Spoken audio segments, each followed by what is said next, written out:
We're excited to announce that our very own podcasting platform, Zencastr, has become a new sponsor to the show. Check out the podcast's discount link in our show notes and stay tuned for why we love using Zen for the podcast. You're listening to the Archaeology Podcast Network. Hello out there in Archaeology podcast land. This is Dr. Alan Garfinkel. I'm the president and founder of the California Rock Art Foundation. And what we do is we identify, evaluate, manage, and conserve rock art both in Alta California and in Baja California. We conduct field trips, we have trainings, exercise, we do research, and in every way possible, we try to preserve, protect, and coordinate treasures of Alta and Baja California rock art, of which there are many and diverse. We also work closely with Native Americans and partner with them to recognize and protect sacred sites. So for more info about the fabulous California Rock Art Foundation, you can go to carockart.org. Also, I'm open to give me a call, 805-312-2261. We would welcome sponsorship or underwriting, helping us to defray the costs of our podcasts, and also membership in California Rock Art Foundation. And of course, donation, since we are a 501c3 nonprofit scientific and educational corporation. God bless everyone out there in podcast land.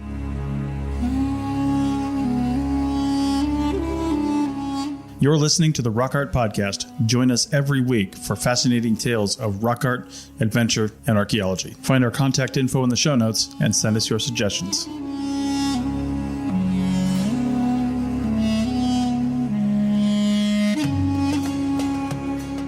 Hello out there in Archaeology podcast land. This is your host.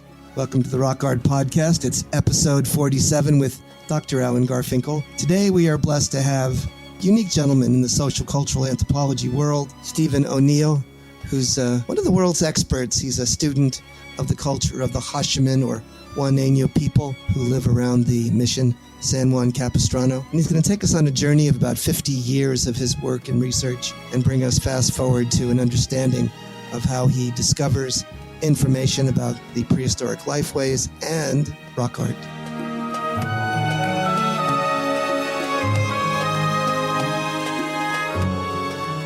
Well, hello out there in Archaeology podcast land. This is your host, Dr. Alan Garfinkel.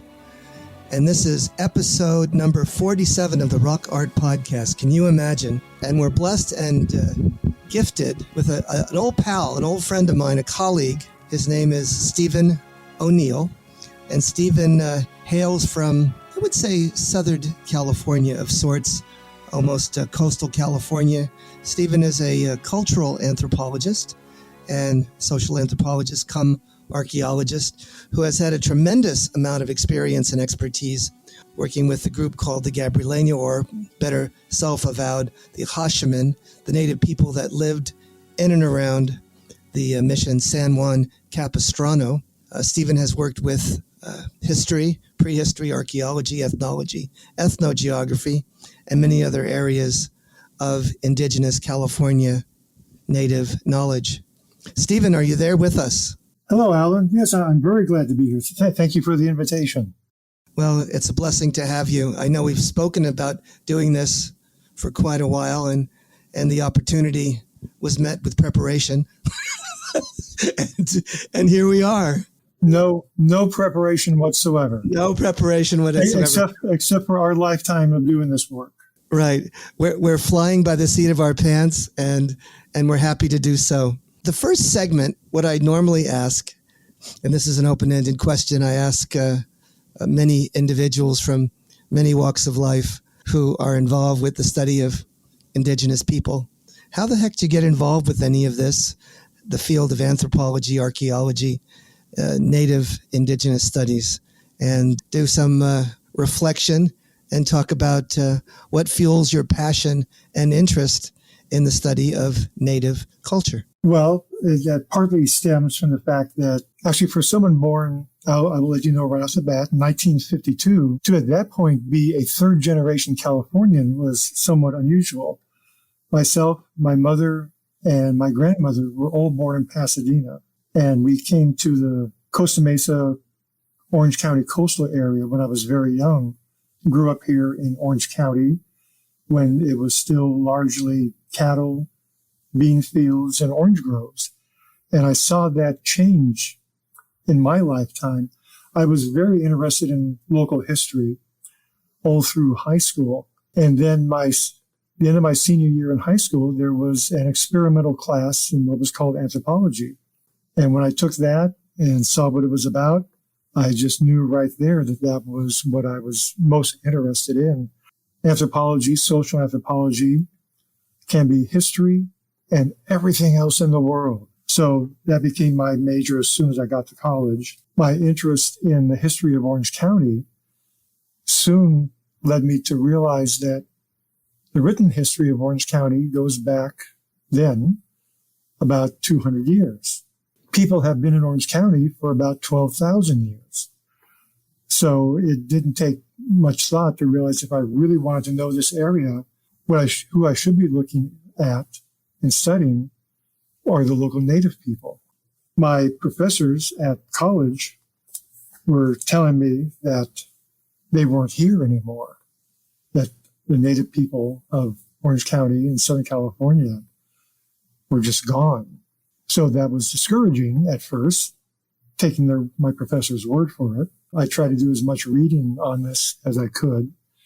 And at the time, I became involved with the Pacific Coast Archaeological Society, which is centered in Orange County, and got to participate in a number of excavations of prehistoric sites and historic sites in the area.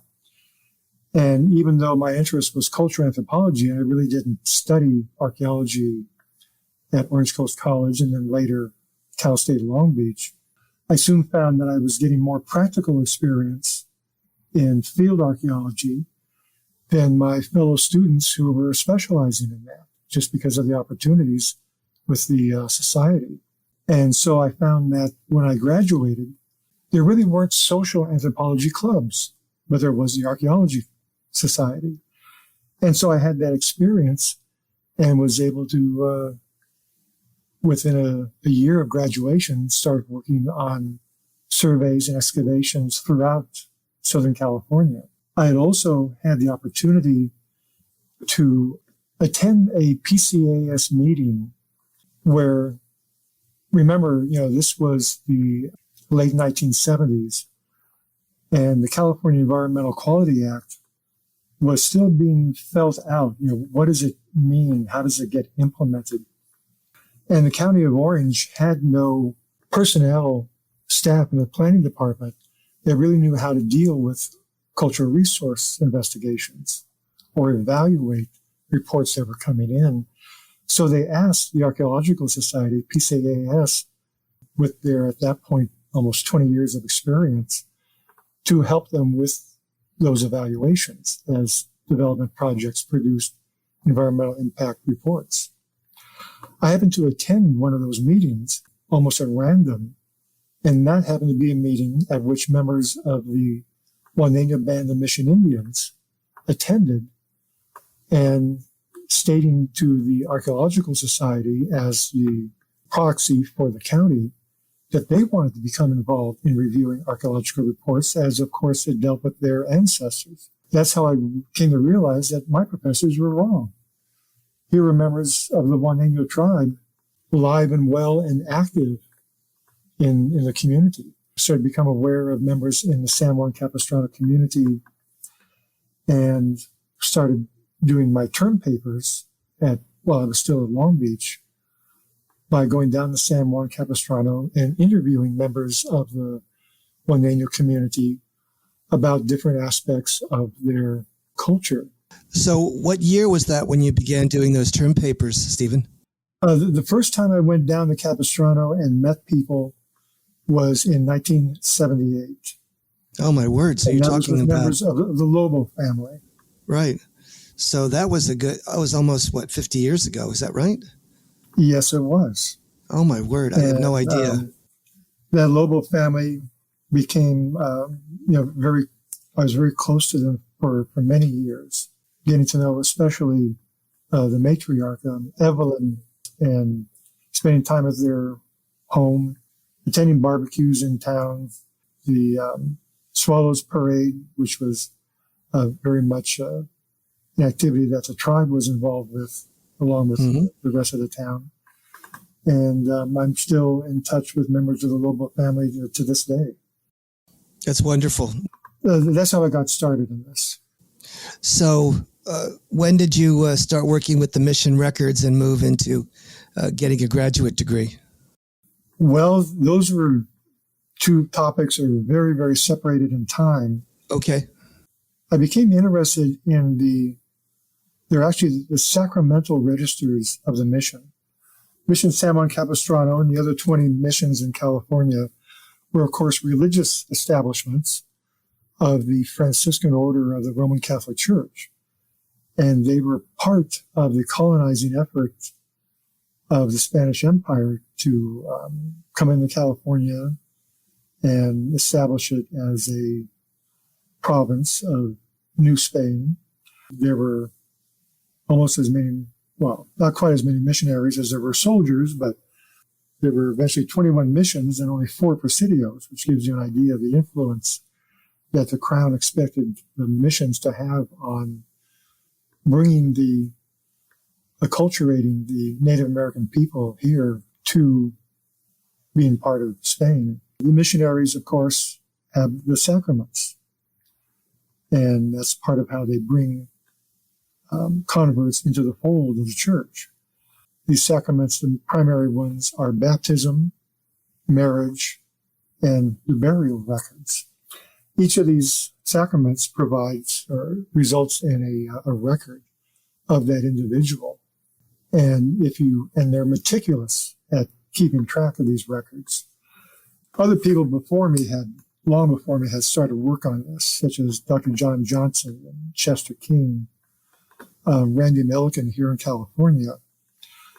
And I soon heard about this work and realized that it was a way to get information as to who, what, where, and when in terms of the native people, starting at Capistrano, 1776, and up through the 1830s, and even to the present day. The mission is still there keeping track of these sacraments. And through learning how these other scholars use them, I started doing my own accounting. At the time, 1980 or so, the rector at the Mission Church allowed me to use the original records, which were right there in the rectory of the mission. That must have been rather amazing, wasn't it? It was. And you didn't have to use cotton gloves back then either. We should have been, but it just wasn't that sophisticated yet. What was it like actually touching those original records and looking at the signatures and the information?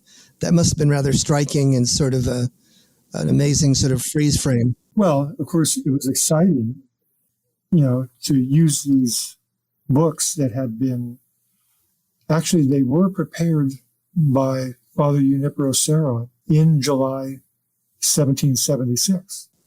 That's amazing.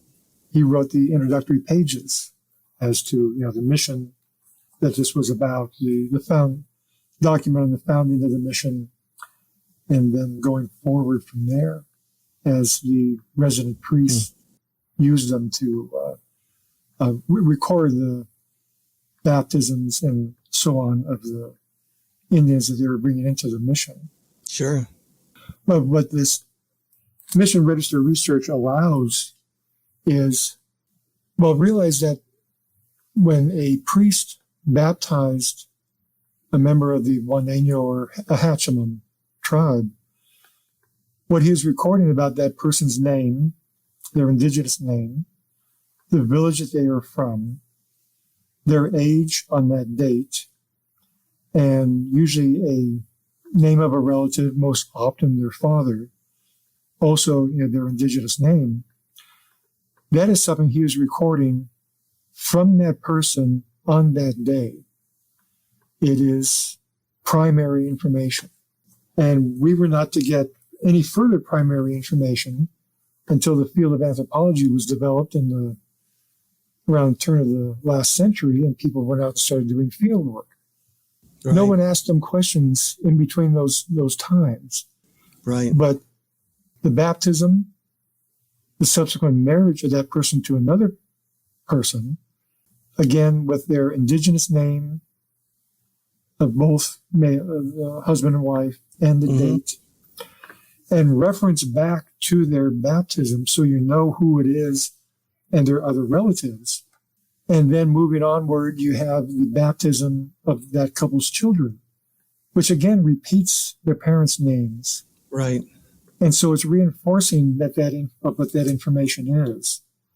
Sometimes slightly varying spellings, as the priest, not used to the Indian language, is picking up another, trying to render it in Spanish, right, Latin, Castilian, Basque, whatever language that priest grew up with. Did they document the village name as well? I guess that was something that I... Oh, yes. Constantly. Okay. The village name is always given, at least in the initial baptism. Well, that's fascinating. So is the name of the person's father. Usually, Spain is a very patriarchal society, so usually they will mention if the mother was still alive or not, but not her name, unless the father was dead, in which case they will give the traditional name of the mother. Well, it looks like we've used up our first segment, and I think we'll have to continue this discussion on the flip-flop. See you later, gang. Chris Webster here for the Archaeology Podcast Network. We strive for high-quality interviews and content so you can find information on any topic in archaeology from around the world. One way we do that is by recording interviews with our hosts and guests located in many parts of the world all at once. We do that through the use of Zencastr. That's Zencastr. Zencastr allows us to record high-quality audio with no stress on the guest. Just send them a link to click on, and that's it. Zencastr does the rest. They even do automatic transcriptions. Check out the link in the show notes for 30% off your first 3 months, or go to zencastr.com and use the code ROCKART. Looking to expand your knowledge of X-rays and imaging in the archaeology field? Then check out An Introduction to Paleoradiography, a short online course offering professional training for archaeologists and affiliated disciplines. Created by archaeologist, radiographer, and lecturer James Elliott, the content of this course is based upon his research and teaching experience in higher education. It is approved by the Chartered Institute for Archaeologists as 4 hours of training. That's in the UK, for those of you that don't know. So don't miss out on this exciting opportunity for professional and personal development. For more information on pricing and course structure, visit paleoimaging.com. That's PALEO imaging.com, and look for the link in the show notes to this episode. Welcome back, all you podcast listeners. This is Dr. Alan Garfinkel, and we are blessed to have Stephen O'Neill with us, who's talking about his experiences with cultural and social anthropology, the native California people, the Juaneno. They're also called self-avowed the Ahashaman, around the Mission San Juan Capistrano area. Stephen. Thank you, Alan. Thank you for having me back. Oh, yeah. It's an honor and a blessing. And I know we were sort of getting to the meat of the matter in the last segment. Please continue. Well, as we were talking about, to try to reconstruct many of the social aspects of the Hatchimum culture, from traditional times, we are lucky to have the sacramental registries located at Mission San Juan Capistrano. And of course, we're not discussing at this point what the actual physical and cultural effects of the mission on the individuals and society of the Hatchimum. That's a whole other topic. The tragedy of the bare survival of the individuals and the society. But with a lack of other information, their traditional way of life, these registers are invaluable in helping reconstruct what Hatchimum society was like at the contact period, 1770s through the early 1800s. Now, I was working with this information starting in the early 1980s, partly to put together place name maps, also to help with background information on archaeological excavations that were conducted at village sites that we know existed into the contact period, into the time Europeans arrived here. And so that we could put together a little information on how many people had been there, what their social contacts were with other villages, that sort of thing. So this information from the sacramental registers from the missions gives you valuable contextual data to figure out some of the demographics, some of the relationships, and other details. Am I correct? Yes. Once you gather all the register information, and I recorded some 4,500 baptisms from 1776 through 1840, and then all the subsequent marriage entries and then burial entries for those 4,500 people. About 1,200 of those were people who were living a traditional way of life, people from the villages, adults, their children, as they were living at the Hatchland villages. The other 2,500 or so were the subsequent children of those neophytes at the mission. But what that allows you to do is once you gather all of that information and have it available at one time, you can go back and basically reconstruct the demographics at any given village. And that's what my thesis was, about 20-some years later. I identified everyone from the same village. So that tells you the size of the village? Yes. Yeah. So that gives you an indication of the number of people living there and perhaps their ages and other important information about the society, does it not?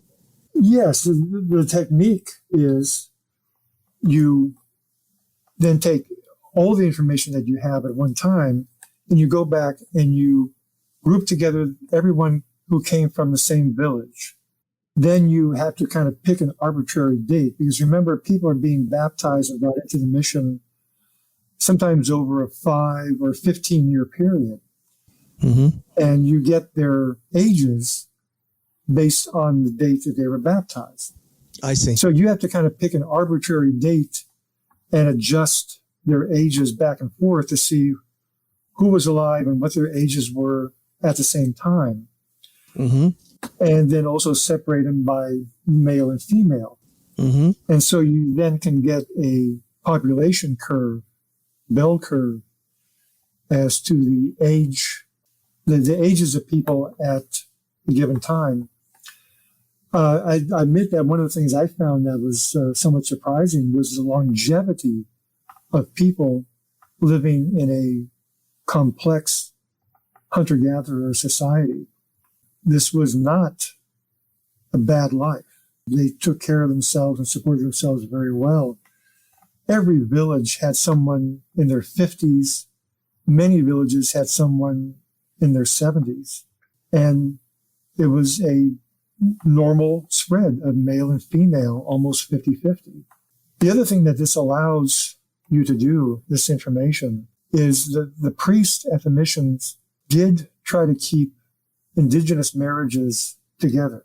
They found out who was married to each other in a traditional life, and they remarried them in the Catholic Church. Mm-hmm. We also sometimes didn't always have direct information on who was married to who, but in the baptism of children, naming their parents, we realized who were the parents of multiple children and realized that, this represented marriages as well.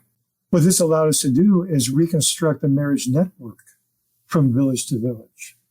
Who at village A were marrying among villages B, C, D, and E and put together a network. And you often see multiple marriages between the same villages. You would also see the marriages of elites. Yes. Chiefs and the children of chiefs often marrying the children, male and female, of the chiefs of other villages, maintaining that social hierarchy. So that was fascinating. What was some of the most startling and surprising discoveries you've made working with the sacramental registries? Well, that was one of them. It was nice to see what little was known about the traditional life being reinforced or confirmed by the mission register showing these networks between elite families, one village from the other. It also confirmed there was not an active moiety system, where some of the clans belonged to one organization and the rest of the clans belonged to another, wherein people from the same moiety cannot marry one another. These moiety systems are seen among the Cahuilla and the Serrano to the east, people who are related culturally and linguistically to the Hatchiman. And so for the Juaneno, the Hatchiman, they did not have that kind of system? No, because you can see in the sacramental registers that involve the Serrano, people married from very distinct villages, one to the other, and not among themselves. I see. Whereas among the Hatchiman, people from any village, which would represent a clan, could marry people from any other village. There was no distinction. No distinction. Gotcha. And so while there were clans, and they did have legends that speak of moiety system. I see. Basically, coyote versus wildcat interaction shows up in some of the legends. There was not a socially or politically active moiety system among them, as demonstrated by the broad marriage patterns that show up. What was the perceived value from the native viewpoint of your research? Was there spin-offs or benefits in terms of sharing this information, the heritage values, to the Hatchiman people? Oh, yes. I was always careful to do that. Maybe tell us some stories. Well, one of the things that I was certain to do was that there was a organization in town started in the early 1980s called the Capistrano Indian Council. And this came about through educational programs in the Capistrano Unified School District that needed to have community input. And so the Indian Council was started to provide that input. But it soon grew to a social and cultural organization. And in the late 1990s, I was able to join that organization. It was open to outside people. And so whenever I was working on a project, I would give a presentation to the Indian Council on that project and keeping them informed of what I was working on and asking for their input to do that. I also developed a relationship with the Juaneno Band of Mission Indians Tribal Council and their chairman, David Velardes, and would work with him on projects that I was doing, letting him know what was going on, sometimes even giving presentations to the tribal council. It was very important to have a good working relationship with the tribe itself. I also always maintained contact with that local family. They were, have always been very prominent in the community. What did they find most valuable about the work that you've done? Is there any sort of inspirational stories or discoveries or information that really was a blessing to the native people? Well, there was no one big thing. Okay. It had to do with relationships over the past 40-some years.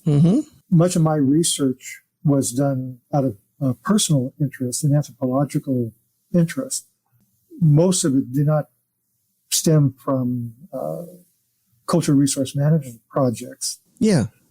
And therefore, it kind of had to do with what my interests were.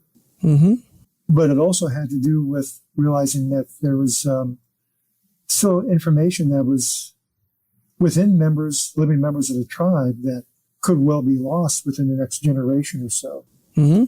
There was a big influx of anthropological fieldwork back around 1900 and then again in the 1930s. But this was then stored away in academic journals and notes stored in the Smithsonian. And tribal members to a great extent, didn't realize where this information was or that it even existed at that point, in the 1970s and 80s. Okay. And what did you do about that? Yeah, these were interviews with their grandparents, their great aunt, and that information didn't always get passed along to them, the information that these interviews had been done. Steve, were you able to help them get that information? Yes. So doing my research, I went to those sources, the journals and the Smithsonian. And to a degree, I was able to bring that information back to them, let them know about these journals, make copies of it. With other colleagues such as Dr. Lowell Bean and some others who were working with the Louisiana people, our investigations into the John Harrington notes at the Smithsonian, we brought that information back to the tribes, currently. Fantastic. Well, we're about out of time for the second segment, and we've just touched the high points. But I think in this third segment, we'll get to something even rather perhaps directly of interest to perhaps those that are tickled by the pictures on stones. Certainly. Catch you on the flip-flop, gang. You may have heard my pitch for membership. It's a great idea and really helps out. However, you can also support us by picking up a fun t-shirt, sticker, or something from a large selection of items from our TeePublic store. Head over to archpodnet.com/shop for a link. That's archpodnet.com/shop to pick up some fun swag and support the show. Welcome back. This is Dr. Alan Garfinkel on episode 47 of the Rock Art Podcast on the Archaeology Podcast Network, with our guest scholar, Stephen O'Neill. So, Stephen, you're giving us a tremendous sort of journey with respect to your work with the sacramental information from the missions and your interaction with the native Juaneno, self-identified Ahashiman people. And when does that segue over to the archaeological world of rock art? Well, it does in several ways, though I am going to ask that you bear with me for one more minute. Sure. On the tribe itself. Please. We've been talking about the Ahashiman of the past and the traditional, some of the aspects of the traditional way of life. I just want to remind people that the Ahashiman are still here. They're still a vital part of the history and current life of Orange County in Southern California. A lot of people forget that about the Native American people here, though I'm sure your podcast and your own work with the people in the Owens Valley and Tehachapi area, will discuss that from time to time, because you work with the current people as well. One comment, one phrase I hear from the people in Capistrano a lot is, "We are still here," which is something we unfortunately have to remind many people of from time to time. I'm just going to say that 2 years ago, the Orange County Public Library system was able to receive a California Humanities funded grant to interview 19 members of the Ahashiman tribe on what is it that's important to you. What is it to be an Ahashiman in the 21st century? And we worked to get a diverse set of viewpoints, men and women, elders, younger people, people who still live within sight of the Mission San Juan Capistrano, and those who have moved away to the other parts of Orange County and beyond to Los Angeles. And anyone interested in knowing about the Ahashiman community today and what their interests and concerns are, you can go to the OC Public Library website and look up Juaneno and Ahashiman and listen to those videotaped interviews. So, as that plug is over, let's go on to rock art. I think that's absolutely fabulous, and congratulations on being part and parcel of such an important project, Steve. That's quite an important benchmark. It's a blessing, and it's nice to see an homage and an acknowledgement of the importance of Native culture, Native people, their ancestry, and their heritage. Now, of course, there is the subject of rock art, which is always fun. I made it a point early on that I was not going to study rock art of the local people. I was just going to enjoy it. Uh-huh. But back in 1980, when the Native American Heritage Commission in California state agency was just getting started, they wanted to know about, from the tribes themselves, what were important sites to them that they wanted to be put onto a register. And at the time, my work with Chairman David Bellardi's, I was going to gather information on the known rock art sites within their traditional territory. Mm-hmm. And I worked with members of the Cleveland National Forest, the Trabuco district that is here in Orange County and parts of Riverside County as well, Mm-hmm.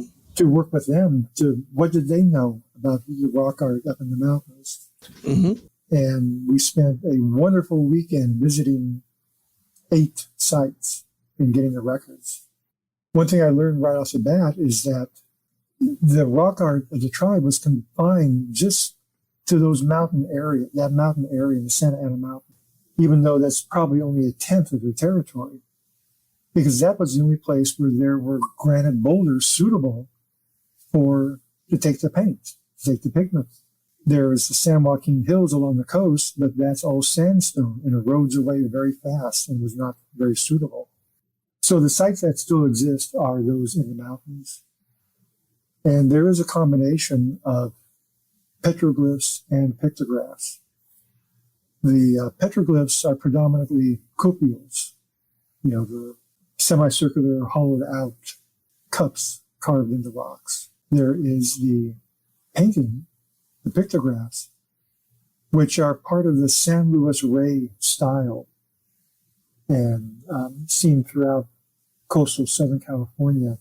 San Luis Rey is the mission to the south of Capistrano, and the Luiseno Indians associated with that mission are part of the same tribe as the Juaneno Hatchiman. The Hatchiman are a northern branch of that same group, with a slight dialect difference. The rock art style is the same.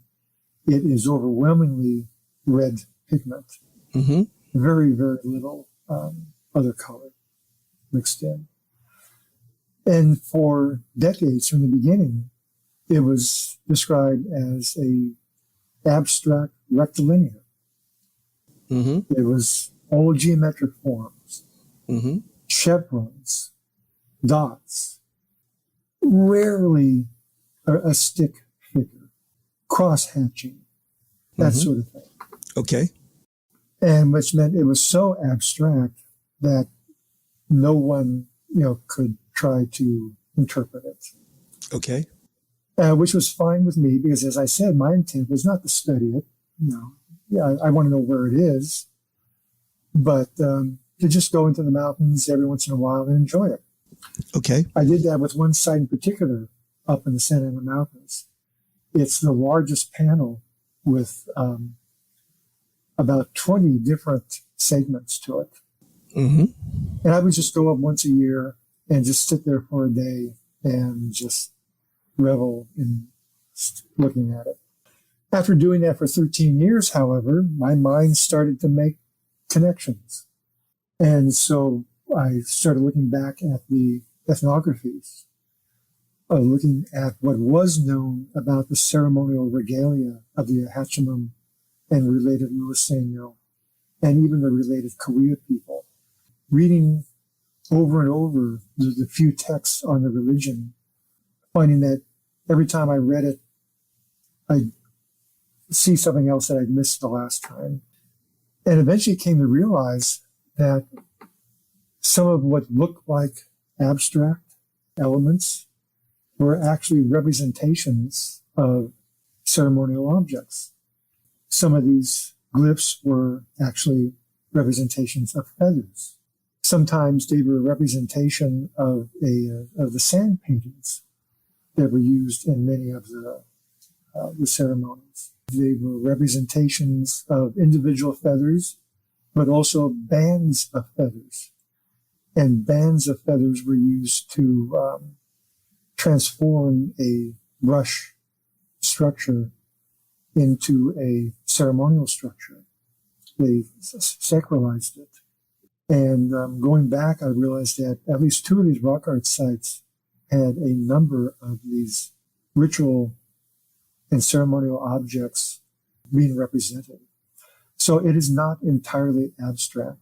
The interpretation as to the meaning, that depends on how you feel we understand the traditional religion.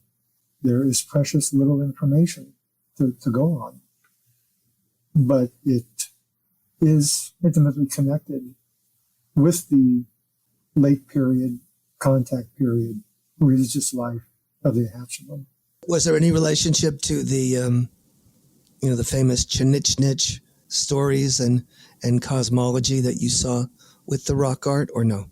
Yeah, the Chinichnych religion does have deep ties to the older traditional religion. There's an integration of the recent stories associated with the figure of Chinichnych himself with the older origin stories of the Luiseno and Hatchiman tribe, dealing with the Sky Father and Earth Mother, Tamayawut, and the first people born of her. They're the ones that set the earth and plants and animals and people in motion. Chinichnych came much later and set a moral tone for society.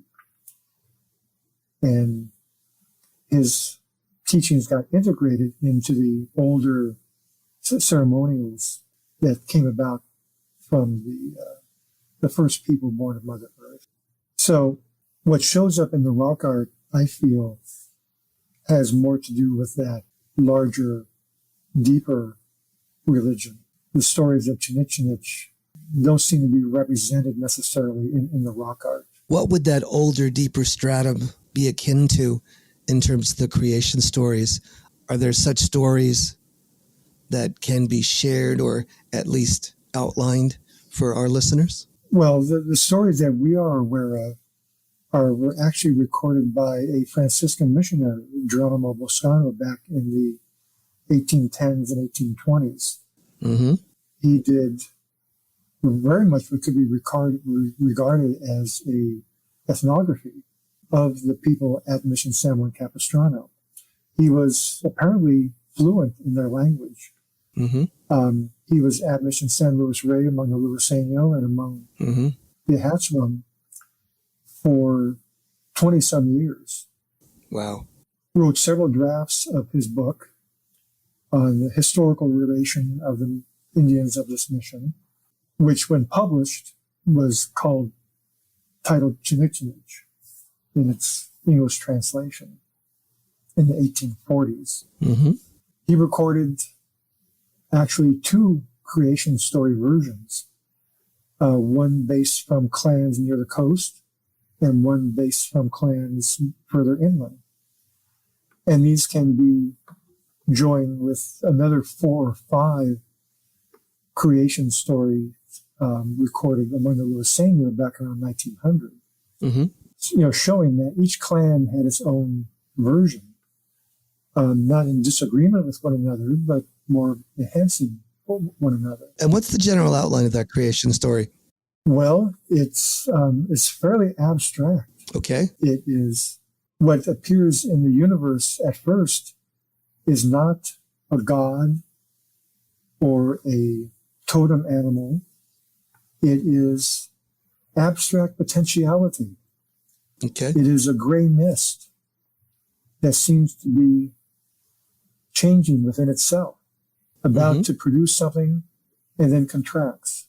Another fog appears again. Fog just in the sense that it's gray and abstract. And there's a potentiality within it, which at some point eventually resolves itself into male darkness and female lightness, sky and earth, which unite to produce children, which are the first people of earth. And These are the Kamalon, who then go on to become the stars in the mountains and everything that we see about us, plus much, much more that we don't see anymore. And at one point, then one of them dies, which brings death to everything. There was no death until this one person dies. And it was Mokat. Well, with about a minute remaining, what's the takeaway from your decades of study and intimate connections with the Juaneno people? What would you like our audience to know? That their society was as rich and complex as any that you will find among the ethnographic literature.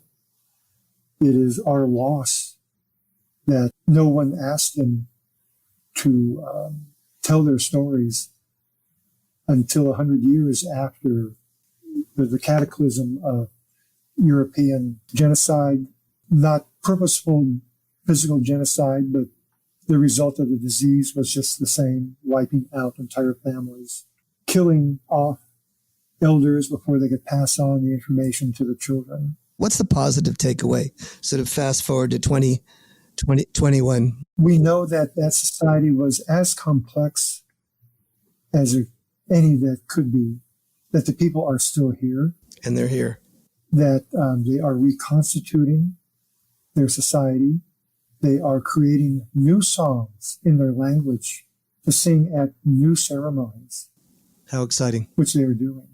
We're so grateful that this is what's being done, as they have their own tribal scholars working to bring their society and culture back to life. Well, that's all the time we have. Stephen, it's been an absolute pleasure to spend an hour with you and have you, bring me full circle on the journey that you have with the native people of the Mission San Juan Capistrano. I am so appreciative for your sharing that with it's been wonderful. Well, thank you for the opportunity. And we encourage people to go to San Juan Capistrano and go to the Tribal Interpretive Center. Fantastic. See this for yourself. Thank you, Stephen. God bless. See you next week, gang.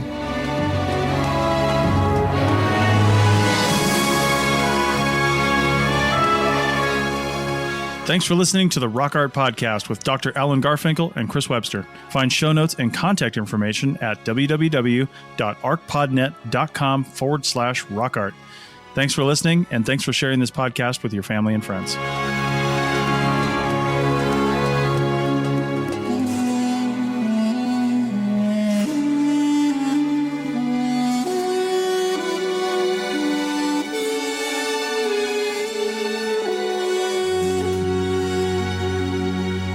This episode was produced by Chris Webster from his RV Traveling America, Tristan Boyle in Scotland, and the Archaeology Podcast Network, and was edited by Chris Webster. This has been a presentation of the Archaeology Podcast Network. Visit us on the web for show notes and other podcasts at www.archpodnet.com. Contact us at chris@archaeologypodcastnetwork.com. Thanks again for listening to this episode and for supporting the Archaeology Podcast Network. If you want these shows to keep going, consider becoming a member for just $7.99 US a month. That's cheaper than a venti quad eggnog latte. Go to archpodnet.com/members for more info.